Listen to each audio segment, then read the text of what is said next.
Une fois entré à Jérusalem, Jésus se rendit au temple et il y observa attentivement ce qui s'y passait. Ensuite, parce qu'il se faisait déjà tard, il quitta la ville avec les 12 pour se rendre à Béthanie. Béthanie qui est la maison de l'affliction, qui se trouve proche de Bethphagée. Bethphagée qui est la maison du figuier. Nous sommes dans Marc chapitre 11, les versets 11. Je te souhaite une bonne journée aujourd'hui, j'espère que tu vas bien. Et aujourd'hui, c'est le chapitre de l'état des lieux. Et le chapitre 11 se déroule essentiellement sur 3 jours. Première journée, on vient de la décrire, Jésus observe attentivement ce qui se passe dans le temple. Deuxième jour, il retourne au temple, il a faim, il voit un figuier, il le maudit, arrive dans le temple, renverse les tables. Troisième jour, repasse dans le coin, Pierre s'aperçoit que le figuier est bel et bien sec, et c'est là que nous avons le droit à la fameuse déclaration de Jésus lorsqu'il dit « Si quelqu'un dit à cette montagne, jette-toi dans la mer, et qu'il ne doute point en son cœur, cela s'accomplira. » Et nous avons un enseignement monumental sur la puissance de la prière, et Jésus va dire « Tout ce que vous demanderez en mon nom, selon ma volonté, cela s'accomplira. » État des lieux. Nous avons le figuier, le temple et la montagne. Michée chapitre 7, les 2 premiers versets, nous aident à comprendre ce qui se passe ici. Je vous le lis. « Hélas, je suis comme un homme qui va cueillir des fruits au moment de la récolte, qui va chercher des grappes après la vendange, les vendanges, et il ne trouve rien à manger. Aucun raisin, aucune figue tendre dont j'ai envie. Dans le pays, il ne reste plus de gens fidèles à Dieu, plus personne n'est honnête, tous ne pensent qu'au meurtre, ils se guettent les uns les autres. » La version Sommer dira « Chacun traque son prochain ».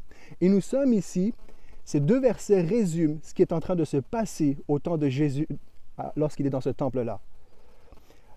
L'absence de fruits dans la Bible est un symbole et symptôme d'une stérilité spirituelle. Le figuier ici est le symbole de cette stérilité qui a remplacé la productivité, qui a remplacé le fruit. Le temple ici est ce lieu de la manifestation de Dieu supposé, qui est devenu un lieu d'abomination.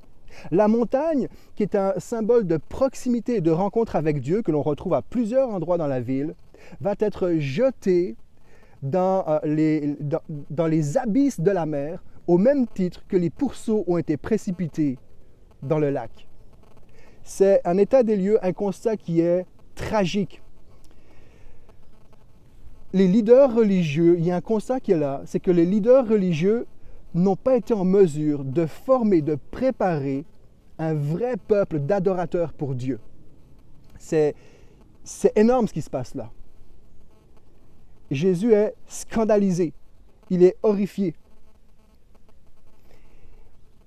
Cette maison qui devait être une maison de prière pour les nations, et rappelez-vous, chapitre 1, Jésus va aller chercher ses disciples dans le territoire des nations, ce lieu de ténèbres. Il va retirer ses 4 premiers disciples.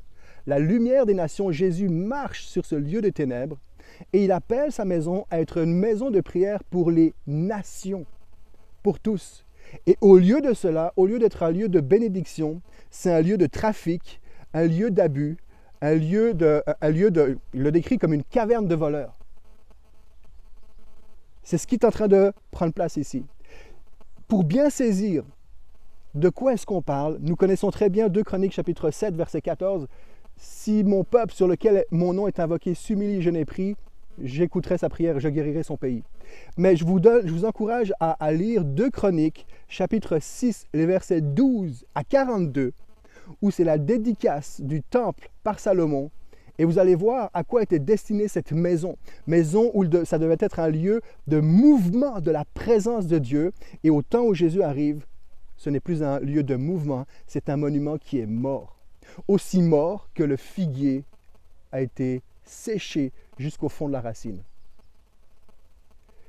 Nous avons aujourd'hui une immense responsabilité, et là je m'adressais particulièrement, mais pas seulement, aux leaders religieux d'aujourd'hui, aux pasteurs, aux enseignants, aux responsables, et je vais élargir à chaque adulte, à chaque parent, nous avons la responsabilité de préparer notre génération, en commençant par nos enfants, à adorer Dieu en esprit et en vérité.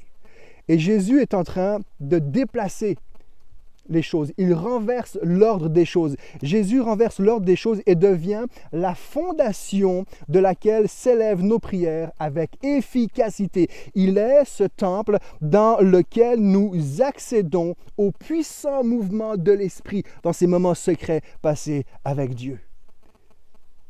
Comme quelqu'un a dit, la foi qui déplace les montagnes est la foi qui se libère du temple stérile. Et on retrouve très bien cette pensée où Jésus va s'adresser à la Samaritaine dans Jean chapitre 4, verset 12, où il lui dira « L'heure vient où il ne sera plus question de cette montagne, ni de Jérusalem pour adorer le Père, mais ceux qui m'adoreront, m'adoreront en esprit et en vérité. » Je te laisse méditer sur ces paroles-là à la lumière du fait qu'aujourd'hui, nous savons que Dieu fait de ses enfants le temple de sa présence. Y a-t-il encore dans nos cœurs, dans nos vies, un mouvement de Dieu dans lequel Dieu peut se manifester en et à travers nous? Je te souhaite un bon samedi. Je sais que plusieurs de mes amis aujourd'hui, c'est le Shabbat pour vous aujourd'hui. Et là, je ne le dis pas dans l'état d'esprit qu'on a pu lire dans les chapitres précédents de cette attitude religieuse, mais je crois que nous avons besoin, que ce soit un samedi, un dimanche ou peu importe, nous avons besoin régulièrement par semaine de mettre une journée à part pour laisser Dieu agir dans le temple de nos vies et renouveler ses eaux vives en nous. Je te souhaite une bonne journée et que le Seigneur puisse parler à nos cœurs aujourd'hui. Allez, ciao, ciao tout le monde.